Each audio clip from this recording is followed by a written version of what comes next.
Welcome back to my channel. This is Indira, your botany lecturer. After a long gap, I started with another video. I started with the topic biotechnology and its applications. So first let us start with what is the introduction, and then we'll go into the different applications in biotechnology in different fields. So in the introduction, first we'll see what is actually a biotechnology and what is its use.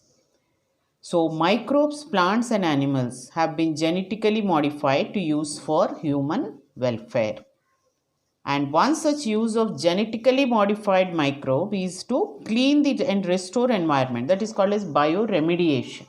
So what is bioremediation? Bioremediation is cleaning the environment, the pollution. Pollutants are cleaned, mainly soil pollutants are cleaned by using different microorganisms. That is called as a bioremediation. Now, biotechnology has a great impact on therapeutics. Therapeutics means in the field of therapy, diagnostics. Biotechnology has a great impact on therapeutics, that is therapy, diagnostic field, diagnostic of various diseases, genetically modified crops for agriculture, processed food, waste treatment and energy production. These are all the different fields where biotechnology can be used. So there are three critical research areas for biotechnology. Three critical research areas. So what are those areas? First thing, providing the best catalyst in the form of genetically modified organism or a microbe or a pure enzyme. That is called as a catalyst. So what is a catalyst here is to provide a genetically modified organism. It can be in the form of a pure enzyme or it can be a modified microorganism like a bacteria or any fungi.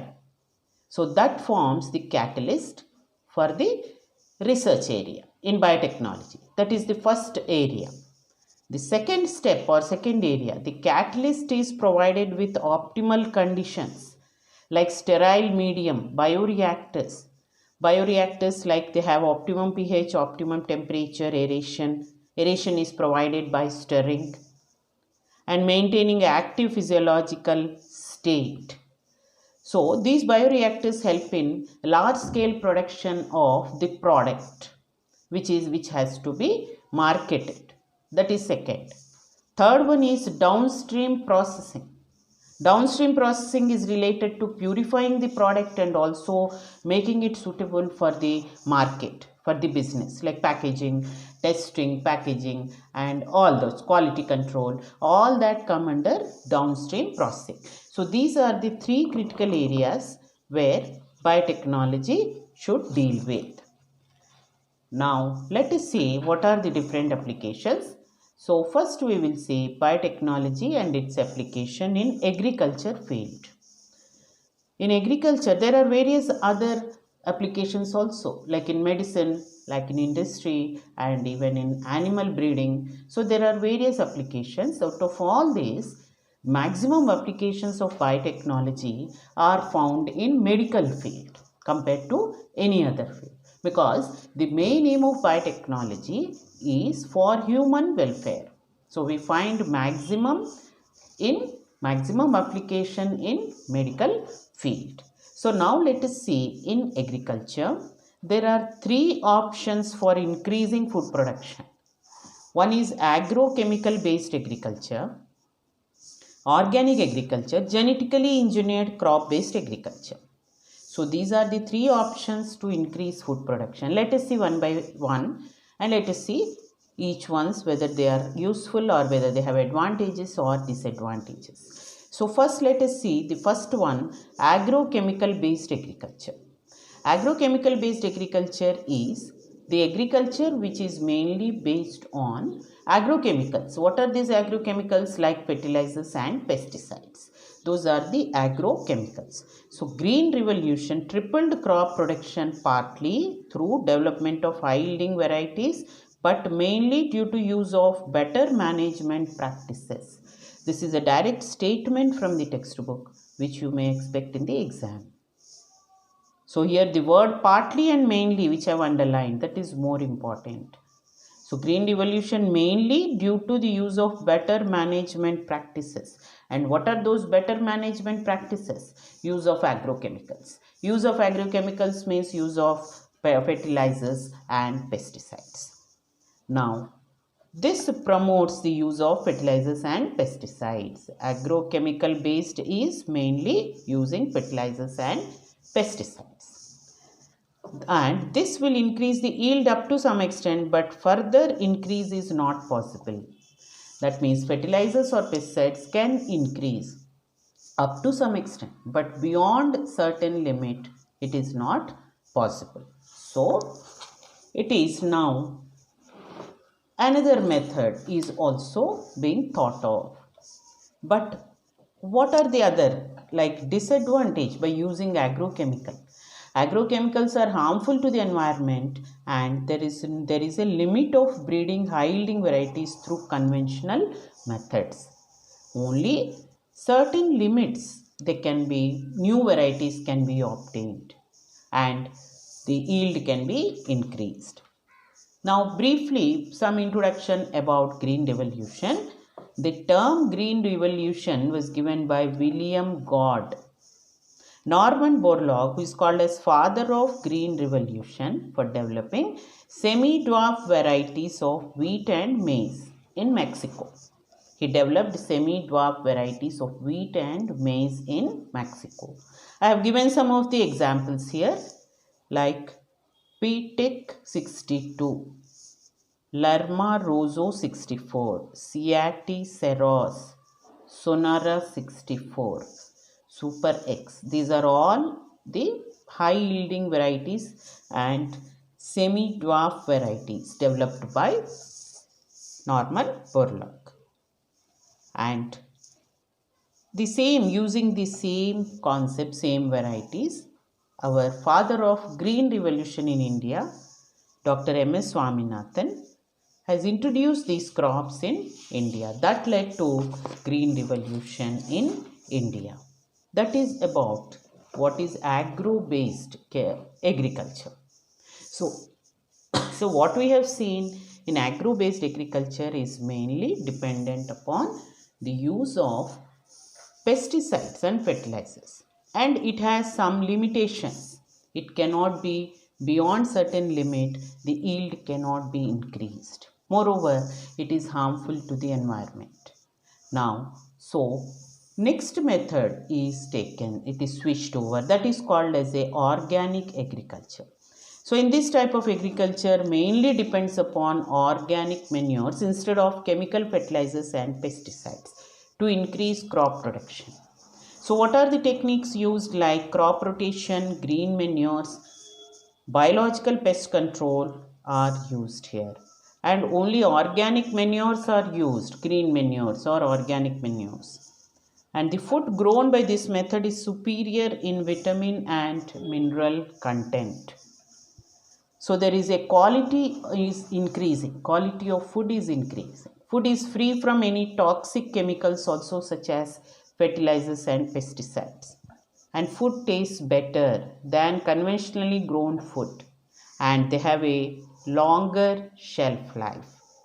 And it can enhance the yield only up to some degree. Further, it is not possible if crop is not genetically modified.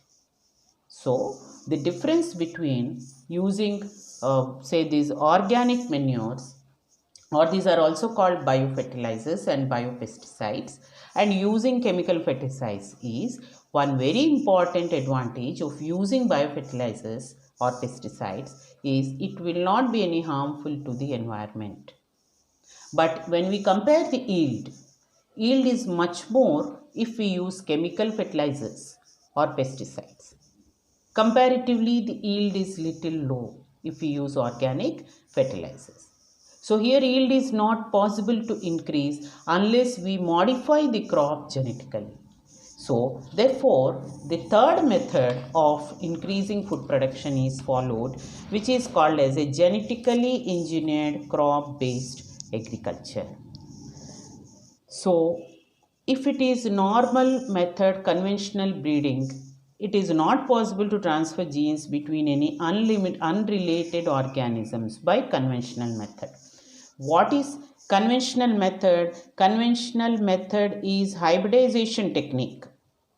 It is hybridization technique, that is the conventional method. So conventional method, it is not possible to transfer genes between any two unrelated organisms. And conventional methods are also time consuming because they have to follow the natural methods of pollination and fertilization. So therefore it is also time consuming. And by rDNA technology, it is possible to transfer genes from any organisms. That means it can be between two totally unrelated organisms, like from prokaryotes to eukaryotes. Between any two unrelated organisms, it is possible. That is the advantage of this rDNA technology. So here, plants, animals, bacteria and fungi, they are altered by using this method, gene manipulation. It is also called as a gene manipulation technique, and these are called genetically modified organisms. And the gene which is transferred is called as a transgene. So now, what are the benefits of this gene modification? So by this time, we know very well that the yield can be tripled or much increased, or it can be enhanced only if the crop is genetically modified. And how is genetic modification done? By using rDNA technology. And the gene which is transferred to a higher plant, that gene is called as a transgene. And the organism is called as a genetically modified organisms. Now, what are the benefits of this modification? Let us see one by one. Here the crops are more tolerant to abiotic stresses like cold, drought, heat, etc. Abiotic means external conditions. It is resistant to abiotic stress. Tolerant, more tolerant.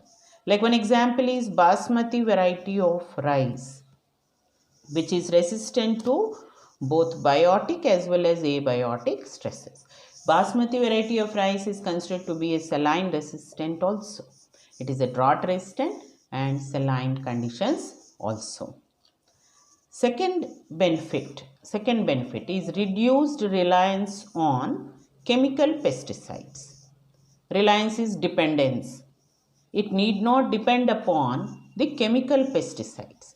Like for example, nematode resistant tobacco. So it is a genetically modified tobacco which is made by introducing this gene, nematode resistant gene. This I have discussed separately in another topic. It is by the technique called RNA interference. Pest resistant, how pest resistant gene can be introduced. Or what is the technique? It is called by RNA interference. So this nematode resistant is developed by the technique called RNA interference. For this you can refer to my another video which I made exclusively only on the technique of RNA interference. Now next example is, another benefit is this gene modification help to reduce post-harvest losses. Post-harvest, that means after harvest. After harvesting, the crop must be properly stored and transported. It should not be lost. It should not be lost in transport. It should be properly transported to the places wherever required, and it should be stored. That is the technique which is followed. It is helped to reduce post-harvest losses. So, a plant is modified in such a way that it will be able to withstand any kind of external pressure, so that it will be helpful or it will be useful for storage. It can be stored for a very long time. Like for example, flavor saver variety of tomato. So what is the important character introduced here for flavor saver variety of tomato? It is made bruise resistant. it is made bruise resistant and delayed ripening. Bruise resistant and delayed ripening. These are the two characters introduced. So what is bruise resistant? Bruises means the injuries. It is made resistant to injuries. Bruise resistant. Delayed ripening. Its ripening can be delayed so that its transport becomes more easy. Its shelf life will increase. Next, increased efficiency of mineral usage by plants. So, this is to increase the mineral efficiency, efficient usage of minerals. So, whatever mineral absorbed by the plant should be also used efficiently for its various physiological functions. So, it is made efficiently, it is used. That character can be introduced. So what is the advantage of this is it prevents early exhaustion of fertility of soil. Early exhaustion, exhausting means completing. The fertility of soil will be completed or it will be over. The soil will become more infertile. All its minerals will be lost. So that is prevented if this type of plant can be produced. Now, enhanced nutrition value for food. Enhanced nutrition value of food. So how is food value can be increased? Such foods where its nutrition value is enhanced, these are also called as fortified foods. Fortification. The method is called as fortification. Like for example, golden rice. It is vitamin A enriched. Golden rice is vitamin A enriched. The details about this I am going to discuss in the next topic about various examples of transgenic plants. Now another benefit is genetically modification has been used to create tailor-made plants. Tailor-made means as we require, whatever characters we require, we can introduce into it. Supply these tailor-made plants to supply alternative resources to industries in the form of starch, fuel and pharmaceuticals. Alternative resources. That means these genetically modified organisms can also be used for production of all these like starch, fuels and various pharmaceuticals. So, in short, we have various uses of these genetically modified crops. So, this genetically modified crops they have different uses. So, what are its uses in agriculture? So, in agriculture, they are used for producing insect resistance, pest resistance, production of transgenic plants. So, these three topics we are going to discuss one by one. So here I will conclude my video here. In this video I have completed the introduction to biotechnology and what are its applications and how is it applied in agriculture and what is the benefit of introducing genetically modified crops in agriculture. So in my next video, I am going to discuss about what are the application in agriculture in three different topics. Like just now I have listed insect resistance, how insect resistant plant can be produced with example.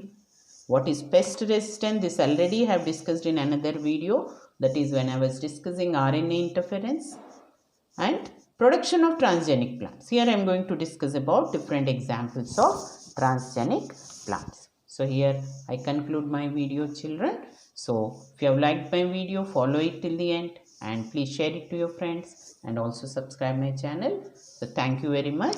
Have a good day.